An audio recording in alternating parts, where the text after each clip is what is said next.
Masih bersama saya Budiman Tanurjo di satu meja The Forum. Bung Noel, tadi Bung Yanuar mengatakan ada tukar guling antara IKN dengan PSN di PIK 2. Soal tukar guling atau apa saya tidak terlalu mau berprasangka ke sana ya. Tapi semangat yang disampaikan oleh Pak Prabowo, kita butuh pengusaha yang patriotik.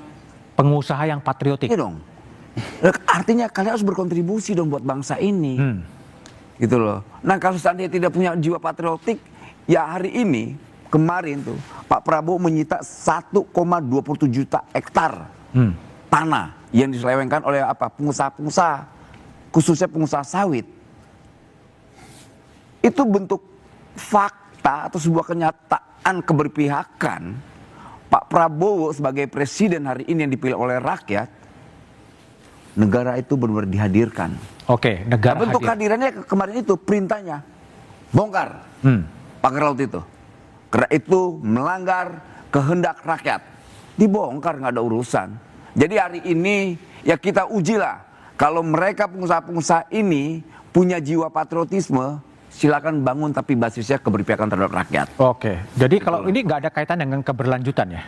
Ya pasti berlanjut lah. Yang berlanjut apanya?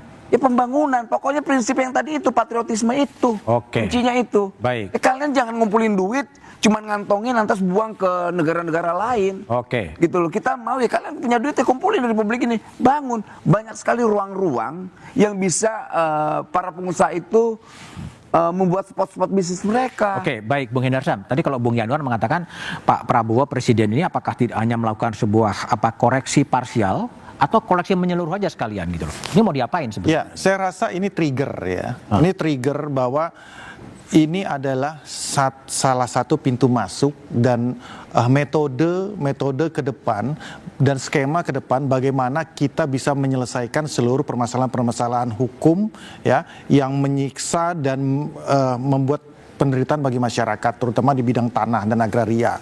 Ya, ini bukan cuma kasus ini aja. Di Bekasi itu ternyata ya kan pagar lautnya itu lebih gede lagi, 500 hektar. Ya sekarang mau diapain sekarang? Sekarang artinya gini, ini kan bisa menjadi suatu skema bahwa seluruh kementerian dan seluruh aparat ini memang harus satu nafas, geraknya sama-sama, bukan hanya di kasus ini saja. Ini kan jadi satu pakem nih. Oke. Jadi satu pakem, kemudian di kasus contoh di daerah Sentul, lakukan hal yang serupa. Oke. Ya kan? Di Bekasi, lakukan hal yang serupa dengan pola yang seperti ini. Baik, Bung Samad. Kita nggak makan waktu terlalu panjang ya, dari bawah kecil-kecil apa nggak perlu ada sebuah koreksi atau memang ada sebuah tim lintas sektoral yang menyelesaikan ini, mau diselesaikan ini gimana sebetulnya nih? Sebenarnya ini kan mudah ya, mudah, kalau menurut saya mudah. Tapi kita tinggal menunggu saja hari-hari berikutnya dan saya yakin mungkin akan dilakukan oleh Pak Prabowo. Sama keyakinan saya waktu dia memerintahkan aparat untuk membongkar pagar laut. Sebenarnya ini paling artinya mudah. KPK yang akan menyelesaikan? Ya, Pak Prabowo cukup sederhana, dia cukup bilang begini, hai penegak hukum, polisi, kejaksaan, dan KPK bekerjalah dengan cepat untuk menyelesaikan kasus-kasus hukum yang terjadi di proyek strategis nasional PIK 2. Itu. Kemudian yang kedua, dia mengingatkan kepada aparat penegak hukum bahwa hai aparat penegak hukum, kamu tidak boleh diintervensi, kamu tidak boleh tunduk oleh sebuah korporasi atau sebuah entitas yang selama ini secara individu mengatur negara dan mengatur presiden. Oke, baik. Yanuar, cukup dengan saran seperti Abraham Samad? Ya, kalau menurut saya dari sisi quick win itu sebetulnya Presiden Prabowo udah dapat.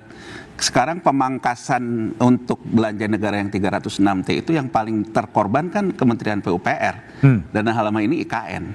Nah, sekarang kalau aguan CS gitu ya yang sudah investasi awal, kalau tidak ada ini pasti dia akan minta perlindungan ke presiden. Saya udah investasi, udah bangun hotel dan sebagainya. Kalau ini tidak berlanjut kan delay buat dia. Tapi dengan ada ini menurut saya dia sudah tidak ada lagi muka untuk ketemu presiden mengatakan itu. Jadi menurut saya hati-hati, memang kita punya presiden juga tipikalnya seperti ini. Jadi artinya ada soft powernya, ada intelijen, ini bacaan saya ya. Jadi kalau menurut saya dari sisi quick win itu udah dapat. Sekarang kemenangan publik yang diharapkan. Kemenangan publik yang diharapkan adalah koreksi besar kita tentang PSN. Gitu ya, koreksi besar kita tentang PSN dan menanti Presiden Prabowo mewujudkan pidato pertamanya sebagai presiden. Oke, Gitu. baik Bung Yanwar, Bung Samad, Mas Hendra Sam, dan Bung Noel, terima kasih telah bergabung di Satu Meja The Forum. Butuh kejujuran dan niat baik dari pejabat untuk menyelesaikan misteri pagar laut. Penyangkalan demi penyangkalan